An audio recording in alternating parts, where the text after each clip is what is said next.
My favorite childhood memory is growing up with my cousins. We were so carefree and we weren't worrying about anything. Siguro as a probinsyano, so paborito ko yung pag-uwi. Lumalabas, naglalaro, at nagdo-drawing kung saan-saan. Yung mga artwork na ginagawa ko, gusto ko laging magpakita ng mga stories. I like to celebrate everyday moments. Like most artists, nagsimula ako na nagdo-doodle sa notebook habang nagkaklase.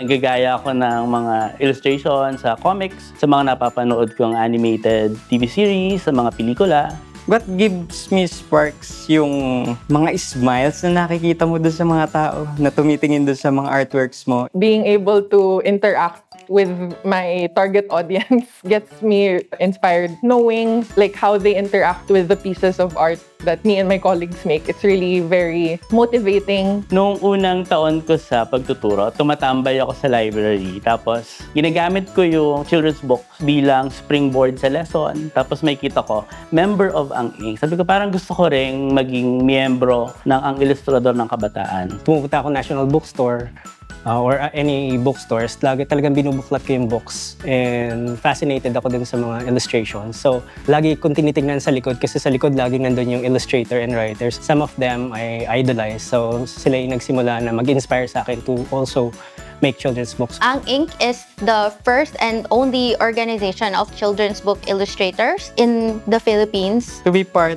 of Ang Ink is being a part of a family, a group of like-minded people na may advocacy to create high-quality works and promote rin yung culture natin as Filipino to the younger generation.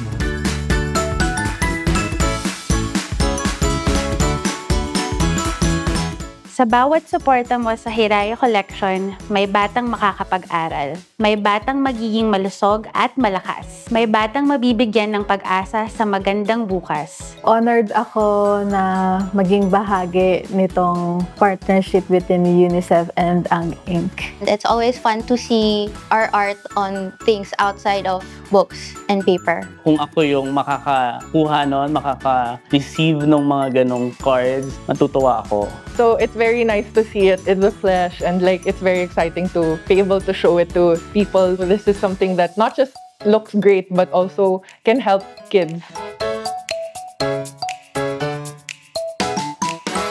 Ang pangarap ko sa bawat batang Pilipino o kahit saan man sa mundo ay magkaroon ng access sa dekalidad na edukasyon.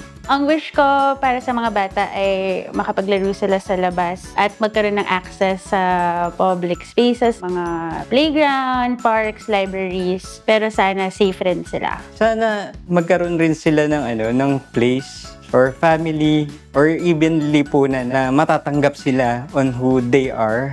My wish is for them to enjoy a carefree and joyful childhood, free from pressure, free from danger, and for them to enjoy, that precious childhood time. And you can help those dreams come true for every child.